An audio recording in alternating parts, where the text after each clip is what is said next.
आज के वीडियो में हम बात करने वाले हैं बैक्टीरियल टॉक्सिन्स के बारे में। वो सब्सटेंसेस होते हैं बैक्टीरियल टॉक्सिन्स जो बैक्टीरिया द्वारा प्रोड्यूस किए जाते हैं और होस्ट को हार्म करते हैं। इनका मेन रोल रहता है होस्ट को हार्म करना। और जो ये टॉक्सिन्स है वो कैटेगराइज किए गए हैं based on their origin, structure और मैकेनिज्म्स। इस तरह से उनको डिवाइड किया गया है।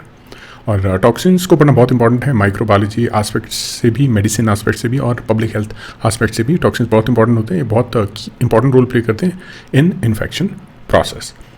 तो चलिए कुछ और जानते हैं टॉक्सिन्स के बारे में। टॉक्सिन्स के टाइप की अगर हम बात करें तो हमारे पास या इसके क्लासिफिकेशन सिस्टम की हम बात करें तो हमारे पास टू मेन टाइप्स या टू मेन कैटेगरीज आ जाती हैं। First is exotoxin, second one is endotoxin. चलिए एक एक करके इनको समझने की कोशिश करते हैं। सबसे पहले शुरू करते हैं एक्सोटॉक्सिन से। एक्सोटॉक्सिन्स वो टॉक्सिक प्रोटीन्स होती हैं जो बैक्टीरिया द्वारा आउटसाइड द सेल रिलीज की जाती हैं, तभी एक्सो वर्ड इसमें यूज़ किया है।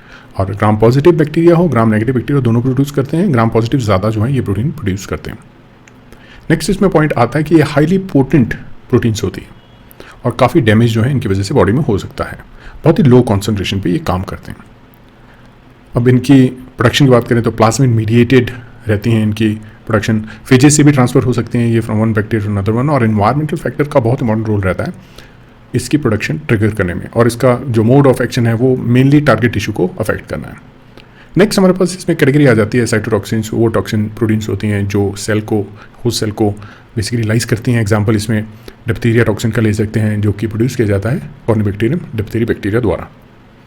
सेकंड हमारे पास आ जाता है न्यूरोटॉक्सिन। न्यूरोटॉक्सिन वो टॉक्सिन होते हैं जो टारगेट करते हैं नर्व सेल्स को और सिग्नल ट्रांसमिशन के ऊपर काम करते हैं, उनको ब्लॉक करते हैं। एग्जाम्पल है बोटुलिनम जो डिजीज़ है और क्लॉस्ट्रीडियम बोटुलिनम जो बैक्टीरिया है उसके द्वारा टॉक्सिन जो है वो प्रोड्यूस किया जाता है बोटुलिनम टॉक्सिन। नेक्स्ट है एंटेरोटॉक्सिन। एंटेरोटॉक्सिन इंटेस्टाइन के ऊपर काम करते हैं, इंटेस्टाइन लाइनिंग के ऊपर काम करते हैं जिसकी वजह से वोमिटिंग हो सकती है, पेशेंट को डायरिया हो सकता है। और इकोलाई और साथ में विब्रियो कॉलरी जो ऑर्गेनिजम्स हैं वो काउज करते हैं फूड पॉइजनिंग और साथ कॉलरा जो है हम जानते हैं ये डिजीज़ इसकी वजह से हो सकती है। नेक्स्ट एंडोटॉक्सिन के बारे में अगर हम बात करें, एंडोटॉक्सिन जो है इसको लाइपोपॉलीसैकेराइड या एलपीएस भी कहा जाता है। ये आउटर मेम्ब्रेन ऑफ बैक्टीरिया जो है वहाँ से रिलीज होता है, ग्राम नेगेटिव बैक्टीरिया के आउटर मेम्ब्रेन में। ये सिक्रीट नहीं होता आउटसाइड लाइक एक्सोटॉक्सिन, और ये तभी सिक्रीट होगा जब सेल जो है डिसइंटीग्रेट होगी, लाइस होगी। तो यहाँ पे आप देख रहे हैं किस तरह से एंडोटॉक्सिन रिलीज हुआ। लिपिड एक कंपोनेंट एलपीएस का ये टॉक्सिक कंपोनेंट रहता है एलपीएस या एंडोटॉक्सिन का, और इम्यून रिस्पॉन्स को बहुत ही पोटेंट तरीके से एक्टिवेट करता है जिसकी वजह से इन्फ्लेमेशन, फीवर और साथ ही साथ सेप्टिक शॉक जो है वो पेशेंट में हो सकता है। अलग अलग मैकेनिज्म्स रहते हैं इन टॉक्सिन्स के, बैक्टीरियल टॉक्सिन्स के बहुत ही अलग अलग मैकेनिज्म्स रहते हैं। अगर हम बात करें बहुत डिफरेंट टाइप्स ऑफ मैकेनिज्म्स जो हैं उनके ऊपर बहुत ज़्यादा रिसर्च की गई है, बहुत एग्जाम्पल्स है इसमें। यहाँ पे हम बात करें अगर कुछ एक स्पेसिफिक एग्जाम्पल की बात करते हैं, अल्फा टॉक्सिन बाय क्लोस्ट्रीडियम परफरेंजिस की बात करते हैं तो उसकी जो एक्टिविटी रहती है वो फॉस्फोलाइपेज एक्टिविटी है जो सेल मेम्ब्रेन के ऊपर टारगेट करेगी और उसको डिस्टर्ब कर देगी। नेक्स्ट पोर फॉर्मेशन एक मैकेनिज्म रहता है जिसमें टॉक्सिन जो क्या करता है वो सेल मेम्ब्रेन में, होस्ट सेल मेम्ब्रेन में पोर फॉर्मेशन करेगा और उसकी लिसिस हो जाएगी। स्टेफिलोकोकस ऑरियस एक बैक्टीरिया है जिसका जो अल्फा टॉक्सिन है वो आरबीसीज को इस तरह से पोर फॉर्मेशन उसमें कर देता है और जिसकी वजह से आरबीसीज की डेथ हो जाती है और दूसरे सेल्स की भी। नेक्स्ट मैकेनिज्म है इंट्रासेलुलर टारगेट्स।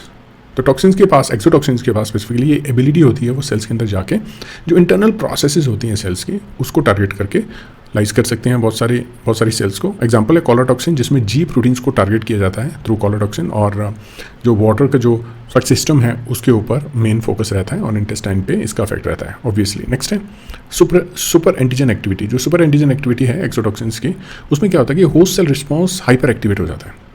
और ये कैसे होता है via MSC class 2 molecules plus T cell receptors के थ्रू। जब इनकी एक्टिवेशन होती है तो साइटोकाइंस रिलीज होते हैं और बहुत सारे साइटोकाइंस जब बॉडी में रिलीज होते हैं तो इन्फ्लामेशन या इन्फ्लामेटरी रिस्पॉन्स जो है जनरेट होता है। एग्जाम्पल है toxic shock syndrome toxins produce by staphylococcus aureus. ये सुपर एंटीजन एक्टिविटी इनकी रहती है। तो इसमें हमने बहुत सारी बातें की, बैक्टीरियल टॉक्सिन्स के बारे में हमने जाना क्यों ये बैक्टीरियल पैथोजेनिसिटी के लिए इंपॉर्टेंट रहते हैं। नेक्स्ट मैकेनिज्म्स के बारे में हमने जाना, बहुत ही क्विक वे में कुछ एक टॉक्सिन्स के मैकेनिज्म हमने जाने। बहुत सारी रिसर्च इसके ऊपर हो रही है और बहुत ज़रूरत है फर्दर रिसर्च की। नेक्स्ट हमने जाना कि थेरेपी के लिए भी यहाँ पे बहुत सारा हमारे पास एक्सप्लोरेटरी एरिया मिल जाता है। इन्फेक्शन को कंट्रोल करने के लिए और ह्यूमन हेल्थ को इंप्रूव करने के लिए बैक्टीरियल टॉक्सिन्स को पढ़ना बहुत ज़रूरी है। तो उम्मीद करूँगा कि आपको टॉपिक समझ में आया होगा, आपकी अंडरस्टैंडिंग बढ़ी होगी, आपने पूरा वीडियो देखा है। अगर देखा है तो आपको इनसाइट्स मिली होंगी इस वीडियो से, तो प्लीज़ सपोर्ट कीजिए, सब्सक्राइब कीजिए चैनल को, लाइक कीजिए। आपको इससे कोई कॉस्ट एसोसिएटेड नहीं है अगर आप इसको सब्सक्राइब करेंगे चैनल को, लेकिन हमारे लिए मोटिवेशन है आपकी सपोर्ट मोटिवेशन है, ताकि हम बहुत सारे वीडियो जो हैं वो क्रिएट कर सकें और ग्लोबल लेवल पे हम अपने वीडियोस लेके जाएं। और इसी सपोर्ट से, इसी रिक्वेस्ट से मैं आपसे विदा लेता हूं और मिलूंगा अगली वीडियो में। धन्यवाद दोस्तों।